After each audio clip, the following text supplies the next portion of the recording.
Assalamualaikum warahmatullahi wabarakatuh. Perkenalkan, nama saya Muhammad Rizal Saputra. Saya dari kelas 07 TPLE 014. Di sini saya akan mempresentasikan materi mengenai eksploitasi keamanan pada mata kuliah keamanan komputer. Yang pertama, di sini kita masuk ke pengertian eksploitasi keamanan itu sendiri. Yang pertama, eksploitasi keamanan adalah sebuah kode yang menyerang keamanan komputer secara spesifik. Eksploitasi keamanan sendiri juga biasa atau mempunyai nama lain, yaitu exploit. Exploit ini banyak digunakan untuk peretasan, baik secara legal ataupun ilegal, untuk mencari celah pada komputer yang akan dituju atau diserang. Di sini saya akan menjelaskan selain dari pengertian, yaitu nantinya ada metode klasifikasi exploit, yang kedua ada kategori eksploitasi, yang ketiga ada analisis fase serangan, kemudian manfaat eksploitasi keamanan, terus ada juga kesimpulan. Nah, yang pertama ini tadi kita jelaskan mengenai pengertian dari eksploitasi keamanan itu sendiri. Kemudian sekarang kita masuk pada metode klasifikasi exploit. Nah, pada metode klasifikasi exploit ini ada beberapa metode yang paling umum digunakan untuk mengklasifikasikan exploit, yaitu bagaimana exploit itu berkomunikasi dengan perangkat lunak yang rentan. Klasifikasi exploit itu sendiri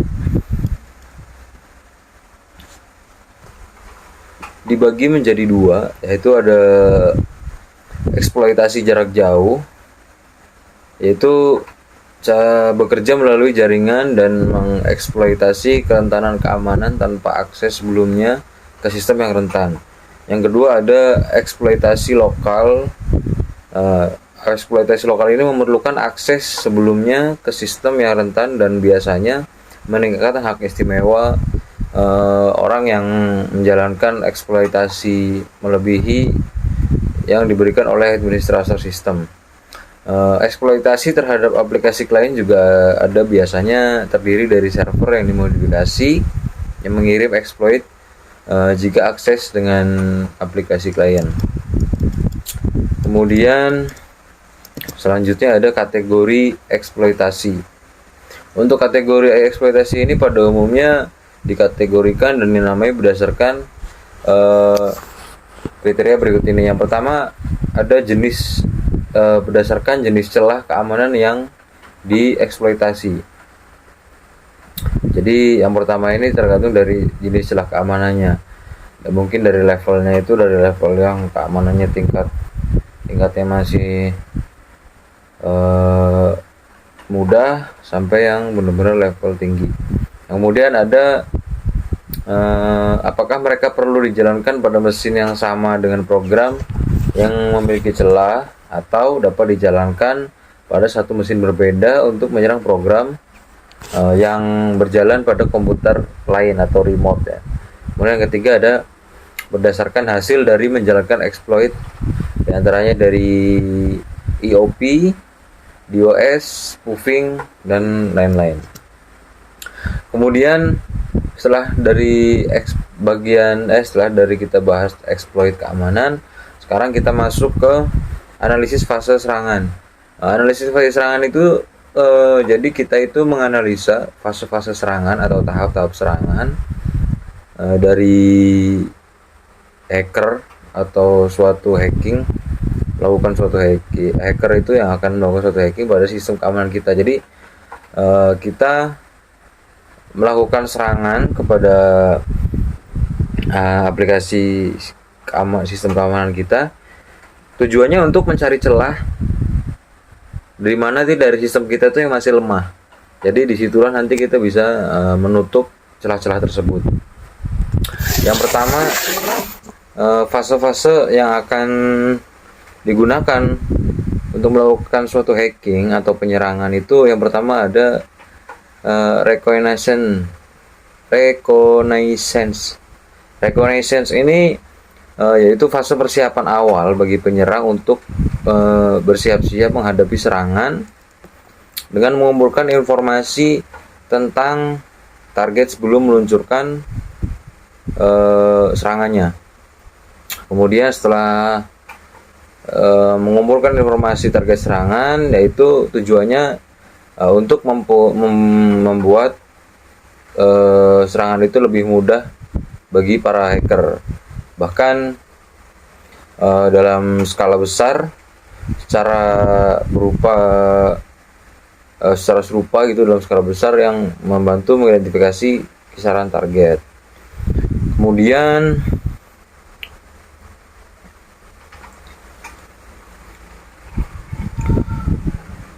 Kemudian tujuan utama dalam reconnaissance itu yaitu untuk mengetahui postur keamanan. Kemudian mempersempit fokus area. Yang ketiga itu mengidentifikasi vulnerability. Yang keempat menggambarkan topologi jaringannya. Nah, itu dari reconnaissance. Kemudian yang kedua ada scanning network. Scanning network ini fase yang digunakan untuk mendapatkan informasi tentang jaringan target seperti status hostnya, informasi port, layanan, dan lain-lain. Untuk tujuan utamanya sendiri scanning network ini yaitu mengidentifikasi host yang hidup dalam jaringan. Kemudian yang kedua ada mengidentifikasi open dan close port. Yang ketiga ada mengidentifikasi operating system. Yang keempat mengidentifikasi service yang berjalan pada network target. Yang kelima mengidentifikasi adanya peralatan keamanan seperti fireware. Terus yang keenam ada mengidentifikasi sistem arsitektur. Yang ketujuh mengidentifikasi vulnerability. Hampir sama seperti reconnaissance tadi ya, sama-sama mengidentifikasi vulnerability-nya. Kemudian yang ketiga ada gaining access. Gaining access ini tujuan dan dari fase ini adalah untuk melakukan bypass access, kontrol, dan police dengan berbagai cara seperti password cracking, social engineering, dan lain sebagainya. Kemudian yang keempat ada escalating privilege. Jadi di sini tuh ketika saat kita mendapatkan akses ke suatu target, jadi kita itu mendapatkan tidak akan langsung mendapatkan akun admin, melainkan hanya akun yang dengan privilege itu paling rendah dan memiliki banyak keterbatasan. Jadi untuk itu diperlukanlah yang namanya tahapan atau fase privilege escalation untuk mendapatkan akun yang dengan privilege itu lebih tinggi. Jadi escalating privilege itu dibagi menjadi dua tipe, yaitu horizontal privilege escalation dan yang kedua ada vertical privilege escalation. Yang mana yang horizontal ini artinya itu terjadi saat penyerang mencoba mendapatkan akses ke akun lain yang memiliki hak privilege yang sama. Untuk vertical privilege escalation ini terjadi saat penyerang mencoba mendapatkan hak akses yang lebih tinggi dari biasanya akun administrator.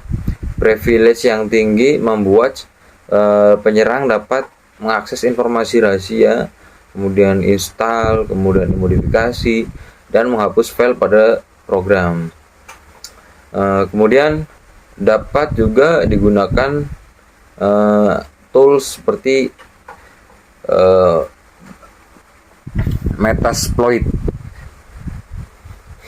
Untuk tujuannya sendiri adalah untuk yang pertama itu mendapatkan informasi penting tentunya. Kemudian yang kedua membuat backdoor untuk menjaga akses. Yang ketiga melakukan instalasi cracker untuk membuka akses file tertentu ya. Kemudian ada covering the track. Pada fase ini penyerang harus menghilangkan bukti-bukti atau jejak yang ditinggalkannya. Jadi nggak mungkin kita istilahnya maling di tempat orang tapi kita meninggalkan jejak, kan sama aja kita bunuh diri ya. Jadi kita itu harus menghilangkan seluruh event lognya, error message, dan bukti lainnya yang bisa kemungkinan itu dapat menemukan penyerang. Jadi agar proses penyerangannya itu tidak mudah diakses dan diketahui oleh orang lain. Biasanya teknik yang sering digunakan untuk menghapus jejak pada target ini adalah yang pertama melakukan disable auditing, yaitu pendekatan yang paling baik itu mencegah adanya log event seperti agar penyerang tidak terdeteksi. Kemudian clearing log, yaitu melakukan penghapusan log menggunakan command line atau menggunakan control panel pada OS Windows. Yang ketiga ada manipulation log. Jadi manipulasi log ini menggunakan command line atau menggunakan control panel pada OS Windows. Nah, itulah tadi fase-fase serangan yang kemungkinan bisa terjadi pada komputer kita, sekaligus fase itu dilakukan untuk mengetahui celah mana atau bagian dari sistem keamanan mana yang masih longgar atau masih bisa dibobol. Kemudian selanjutnya ada manfaat eksploitasi keamanan, yaitu yang tadi bolak-balik saya jelaskan. Yang pertama itu manfaatnya jelas untuk mengetahui celah pada sistem keamanan komputer kita atau jaringan. Terus yang kedua, memberikan keamanan lebih pada celah yang telah dieksploit. Jadi otomatis kan kita udah tahu nih, wah kelemahan dari sistem keamanan kita di sini. Jadi dari situlah kita membenahi atau ya memberikan keamanan yang tingkatnya lebih tinggi lah. Kemudian dengan adanya eksploitasi ini kita jadi tahu bagaimana fase-fase serangan yang dilakukan oleh seorang hacker, yaitu yang barusan saja kita baca bersama, yaitu fase-fase tersebutlah yang biasanya digunakan oleh seorang peretas dalam melakukan proses hacking. Kemudian yang terakhir itu sebagai bahan pengujian pada sistem keamanan jaringan komputer.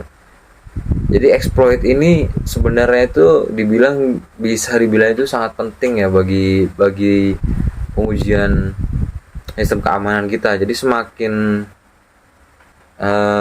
susah jaringan kita ditembus, berarti emang keamanan kita udah kuat gitu, udah luar biasa gitu. Nah, yang terakhir kita ada kesimpulan, yaitu kesimpulan yang saya tarik di sini adalah pada materi ini eksploitasi itu adalah tentunya adalah sebuah kode yang digunakan atau sebuah proses yang digunakan itu untuk melakukan serangan pada keamanan komputer secara spesifik, sekaligus dengan menggunakan beberapa fase penyerangan, yaitu tujuannya untuk mengetahui kelemahan dari sebuah sistem keamanan yang nantinya harus kita perkuat agar tidak mudah terkena serangan dari hacker atau peretas atau terhindar dari kejahatan yang lain. Oke, mungkin sekian penjelasan atau presentasi dari saya mengenai mata kuliah atau materi, ya lebih tepatnya materi eksploitasi keamanan. Jadi kurang lebihnya mohon maaf. Untuk selebihnya silakan tinggalkan sesuatu di kolom komentar. Masukan dan kritikan sangat membangun bagi saya. Oke, terima kasih. Assalamualaikum warahmatullahi wabarakatuh.